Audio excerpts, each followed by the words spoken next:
दोस्तों 738वें एपिसोड में आपका स्वागत है। चलिए शुरू करते हैं कहानी। बा ने मयूरी को परी की सगी मां होने का सच बताकर और सबके बोलती बंद कर दी। जब हेतल ने बात सच होने पर अपना शरीर ताकने की बात कही तो बा ने खुद चाकू मंगवाकर हाथों में दे दिया। उसने वहां से निकल जाने का फरमान सुना दिया और साथ ही मयूरी को घर की मालकिन कह दिया था। उसकी बात सुनकर लिविंग रूम में शोर मच गया। सब एक दूसरे की बात करने लगे। मयूरी भी उनकी बात सुनकर उनके चेहरे की तरफ देखती रह गई। बा पहले भी उसे ये कह चुकी थी, पर आज उन्होंने सबके सामने कही थी, जिसका मतलब साफ था कि उन्होंने उसे ऑलरेडी ज्यादा परिवार की बहू मान लिया था। पर उनकी तो अभी तक एंगेजमेंट भी नहीं हुई थी। बा की बात सुनकर मेरी ने वहां खड़े लोगों के चेहरे के एक्सप्रेशन देखे तो उनका चेहरा देखकर साफ पता लग रहा था कि बा की बात से खुश नहीं थे। आज तक राजा परिवार में ऐसा कभी नहीं हुआ था कि बिना एंगेजमेंट में किसी लड़की को परिवार की मालकिन बना दिया हो, जबकि अभी तक मयूरी की रियल आइडेंटिटी भी किसी को पता नहीं थी। अगर मयूरी अभी से राजेदा परिवार की मालकिन बन जाती तो उनका पूरी दुनिया के सामने बड़ा मजाक बन सकता था। तभी वहां खड़े सबसे लोग बोलने लगे, वाह अभी तक तो अहान की मयूरी से शादी भी नहीं हुई, उसे घर की मालकिन बनाना कुछ ज्यादा जल्दी नहीं है।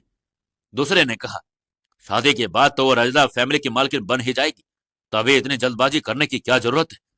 फिर एक औरत ने कहा, माना आज यहाँ जो कुछ भी हुआ वो ठीक नहीं था।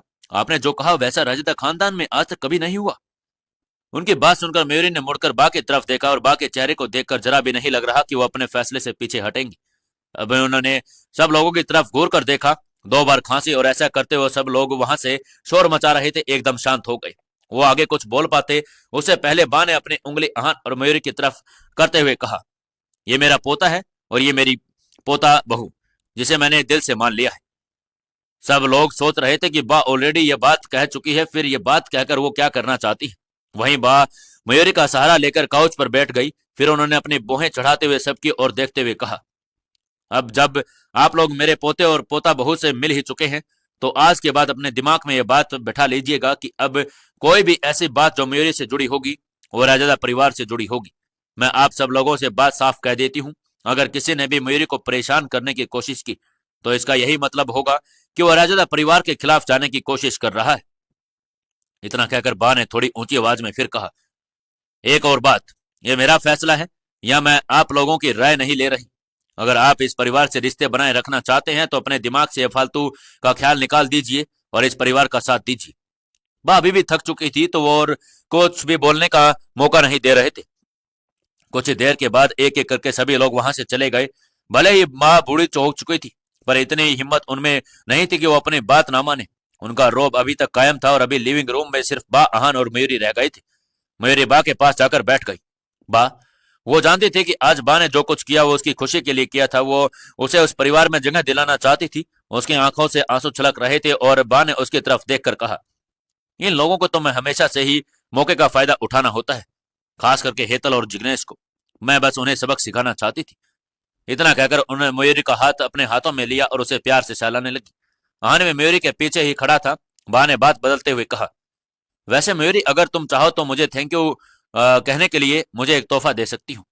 उसकी बात सुनकर मयूरी ने तुरंत कहा, आपको क्या चाहिए बा। अगले ही पल बा ने चेहरे पर एक बड़ी सी स्माइल आ गई और बोली, मैं बूढ़ी हो गई हूँ, मुझे अब क्या चाहिए होगा। मैं तो बस अपने पड़पोते पड़पोते के साथ खेलना चाहती हूँ। परी को अपनी गोद में नहीं खिला पाई पर अपने नए बच्चों के साथ खेलना पसंद करती हूँ। और फिर अब परी भी खुद को अकेला महसूस करती है, इसलिए मैं चाहती हूँ कि तुम दोनों जल्दी शादी कर लो। और हान, तुझे मेरी बात समझ आ रही है ना। मेरा ये तोहफा मयूरी अकेले नहीं दे पाएगी, इसमें तेरी भी मेहनत लगेगी। उनकी बात सुनकर अहान और मयूरी एक दूसरे को देखने लगे। मयूरी ने शर्मा कर नजरें नीची कर ली। कुछ देर तक मयूरी अहान से बात करने के बाद बा अपने रूम में चली गई। वो दोनों अभी वहीं पर बैठे थी। हेतल ने आज जो कुछ कहा भले ही उसका गलत तरीका था, पर उसकी बात को इग्नोर नहीं किया जा सकता था। इंटरनेट पर राजादा परिवार की बहुत बदनामी हो रही थी और ऐसा लग रहा था जैसे मयूरी अहान के नाम पर एक धब्बा बन गई थी। मयूरी के मन में यही सब बातें आ रही थी, वो अहान को डिजर्व करती थी या नहीं। कहीं उसने अपनी जिंदगी में आकर कोई गलती तो नहीं कर दी। उसने अहान की तरफ देखते हुए कहा, अहान, मुझे ये बात तो समझ आ गई कि इन सभी लोगों को हेतल काकी ही यहाँ भड़का कर लाई थी, पर बा को इस बारे में किसने बताया। पर जैसे उसने अहान की तरफ देखा उन्हें तुरंत समझ आ गया कि उसने ही उन्हें उसके बारे में बताया था। उसे भी पता था कि इन सब लोगों को सिर्फ बा ही हैंडल कर सकती है, इसलिए उसने रमेश से कहकर बा को उनके रूम में से बुला लिया था। अहान ने मयूरी से कुछ नहीं कहा, बस प्यार से गले लगा लिया। कुछ देर बाद उसने मयूरी से कहा, मयूरी, हमें बा को उनकी पसंद का गिफ्ट देना ही होगा और इसके लिए हमें बहुत मेहनत करनी होगी। यह सुनकर मयूरी बहुत हैरान होकर देखने लगी। वैसे तो बा ने बात बिगड़ने से पहले ही सब कुछ संभाल लिया, पर अभी भी इंटरनेट पर बवाल मचा हुआ था।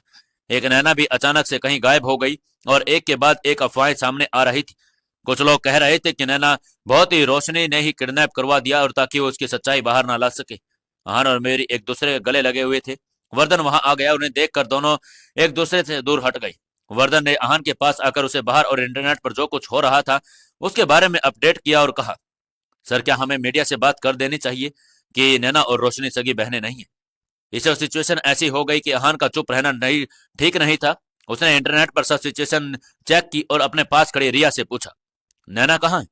वो बोली, उसे पहले ही मेहता फैमिली के बाकी लोगों के साथ वापस भेज दिया गया था, पर अब उसके बारे में कुछ नहीं पता। वो कहाँ है मैं उसका पता लगाने पर उन लोगों के पास भी गई है, पर वो वहां नहीं थी। नैना को गायब हुए ज्यादा समय नहीं हुआ था, इसलिए पुलिस भी इस बारे में कोई इन्वेस्टिगेशन स्टार्ट नहीं की थी। पर इस अफवाह की वजह से सिर्फ मयूरी और अहान ही नहीं बल्कि स्नेहा ज्वेलर्स का नाम खराब हो रहा था। और अगर सच में नैना को कुछ हो गया तो मामला बहुत ज्यादा बिगड़ सकता है। मयूरी ने तुरंत रिया की तरफ देखते हुए कहा, मेहता फैमिली में कौन कौन है? उसके बाद सुनकर रिया उसकी तरफ आकर बोली, मेहता फैमिली में टोटल 4 भाई थे, जिसके मैं आपको जिसने गोद लिया था वो फैमिली में सबसे बड़े थे। पर उन लोगों की मौत के बाद जिसे नैना ने गोद लिया अब वही मेहता परिवार के दूसरे बड़े बेटे हैं। ये वही है जो यहाँ उसकी तरफ से बोल रहे थे, बाकी दोनों छोटे भाई थे। मयूरी कुछ देर शांत रही, फिर अचानक उसके दिमाग में एक ख्याल आया। उसने हान की तरफ देखकर कहा, मैं खुद मेहता फैमिली से मिलने जाना चाहती हूँ। हान ने अपनी भौहें चढ़ाकर कहा, तुम नैना को ढूंढना चाहती हो? मयूरी बोली, हाँ बस एक यही रीजन नहीं है, मुझे लगता है कि मेहता फैमिली यहाँ बहुत अजीब बिहेव कर रही थी। आपको याद है उन लोगों ने कहा कि मुझे गोद लेने वाले माँ बाप मुझे बहुत प्यार करते थे। हान ने कहा, तो इसमें प्रॉब्लम वाली क्या बात है? तभी मयूरी ने अपना सिर हिलाते हुए कहा, क्या आपके दिमाग में ये बात नहीं आई कि मुझे गोद लेने वाले माँ बाप मुझे अपने सगी बेटी से भी ज्यादा प्यार करते थे? यह बात सुनते ही कितनी अजीब लग रही है। उन लोगों ने एक गोद ली हुई लड़की को अपनी सगी बेटी से भी ज्यादा प्यार क्यों किया? क्यों उन्होंने सिर्फ रोशनी को ही आग से बचाने की कोशिश की और अपनी सगी बेटी नैना को उसमें जलने के लिए छोड़ दिया? इसे यही बात पता लगती कि या तो सिर्फ नैना झूठ बोल रही है या फिर अभी भी कुछ ऐसी चीजें हैं जिसका पता किसी को नहीं लगा है। हाँ मयूरी की बात समझ गया। उसने तुरंत रिया को कहा, कार रेडी करवाओ, हम सभी मेहता फैमिली के पास जाएंगे। फिर वर्धन ने उसकी तरफ देखते हुए कहा, वर्धन तुम बाकी सिचुएशन को हैंडल करने की कोशिश करो, तब तक हम मेहता फैमिली से मिलकर आते हैं। अपनी बात कहकर वो लोग वहां से निकल गए।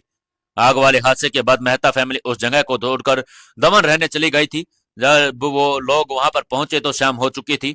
जब उन लोगों ने अहान को वहां देखा तो उनसे मिलने बाहर आंगन में आ गए। बड़े भैया की मौत के बाद बाकी 3 भाई एक साथ घर में रहते थे और अहान ने अपने असिस्टेंट रिया से कहा, क्या मेहता फैमिली पिछले कई सालों से इसी तरह एक साथ रह रही है? रिया ने अपना सिर हिलाते हुए कहा, यस सर, बड़े भाई को छोड़कर सारा परिवार यहाँ एक साथ रहता है। शायद ये लोग एक दूसरे का ख्याल रखने के लिए एक साथ रहते हैं। अहान ने कुछ नहीं कहा और मेरी का हाथ पकड़कर घर के लिविंग रूम में जाने लगा। लिविंग रूम के नाम पर एक बड़ा पुराना सा कमरा जहां पर पुरानी सी टेबल और कुर्सी रखी थी। तभी दूसरे नंबर के भाई और रोशनी के चाचा आगे आकर बोले, हमारे पास यही जगह है आपको बैठाने के लिए। बड़े भैया और भाभी के जाने के बाद हमारे परिवार की सिचुएशन दिन ब दिन बिगड़ती चली गई। मैं और मेरी वाइफ को कोई बच्चा नहीं था, इसलिए हमने नैना को गोद ले लिया। मैं उसे अच्छी लाइफ देना चाहता, पर मेरी इनकम इतनी नहीं थी। वो बीच बीच में मेरी को तरफ देखे जा रहा था। उसने कहा, अगर आज हमारे बड़े भैया और भाभी जिंदा होते तो हमारे परिवार की ऐसी हालत नहीं होती। उसकी बात सुनकर मयूरी मन ही मन बहुत परेशान हो गई। वो जैसे कुछ कहने लगी, अहान ने उसका हाथ कसकर पकड़ लिया और खुद ही कहा, मैं अच्छी तरह जानता हूं कि मेहता फैमिली के बाकी के 3 भाई कितने आलसी हैं और कोई काम नहीं करते। इसलिए आपकी जो भी हालात है वो आपके खुद की वजह से है, दूसरों की वजह से नहीं। मयूरी कुछ देर शांत रही, फिर उसकी तरफ देखकर उसने चेयर पर बैठते हुए कहा, मैं यहाँ सिर्फ एक सवाल का जवाब मांगने आई हूँ। पहले आप मुझे लोगों को ने कहा कि मैं मेहता फैमिली की बेटी हूँ, फिर आप लोगों ने ही बोलने लगे कि मुझे गोद लिया गया था। मुझे सिर्फ इतना बता दीजिए कि मैं एक्चुअली में हुआ क्या था। उसकी बात सुनकर उसके काका अपनी बीवी की तरफ देखने लगे। कुछ ही देर बाद उसकी बीवी बोली, बड़े भैया और भाभी हमारे साथ नहीं रहते थे। वो लोग हमें हर महीने कुछ पैसे दिया करते थे। हम लोग भी उन्हें परेशान नहीं करना चाहते थे, इसलिए कम ही मिलना होता था। बाकी लोग 1 या 2 साल में इकट्ठा होते थे। उस वक्त तुम बहुत छोटी थी। एक बार भैया भाभी अपने साथ तुम्हें भी हमसे मिलाने लाए और बोले कि तुम उन्हीं की बेटी हो। यह सुनकर हम खुश हो गए, पर हमें नहीं पता कि उन्होंने तुम्हें गोद लिया है। उसने थोड़ा रुक कर कहा, उसके बाद बड़े भैया भाभी हमसे कम ही मिलते थे। तुम दोनों बहनों में से हम बहुत कम मिल पाते थे। फिर कुछ दिनों बाद भैया भाभी अपने पुराने घर में रहने के लिए आ गए और हम सब मिलने गए। हम जब भी उनसे तुम्हारे बारे में पूछते तो हमें यही कहते कि तुम लोगों से ज्यादा मिलना जुलना पसंद नहीं है, और इसलिए हमने भी तुम्हारे बारे में कुछ पूछना कम कर दिया। उनकी बात सुनकर मयूरी का शक और भी ज्यादा बढ़ता गया। किसी को गोद लेना तो अच्छा काम है, फिर वो लोग अपने ही परिवार वालों से इस बात को छुपाना क्यों चाहते थे? उसने कहा, अगर हमारा मिलना ही नहीं हो पाता था तो आपको कैसे पता कि वो लोग मुझे नैना से भी ज्यादा प्यार करते थे? उसकी बात सुनकर औरत नाराज होते हुए गुस्से में बोली, ये कैसा सवाल है? मयूरी के पूछने पर उस औरत को गुस्सा क्यों आ गया था? क्या थी उसकी सच्चाई? जानने के लिए जुड़े रहिए हमारी इस कहानी के साथ।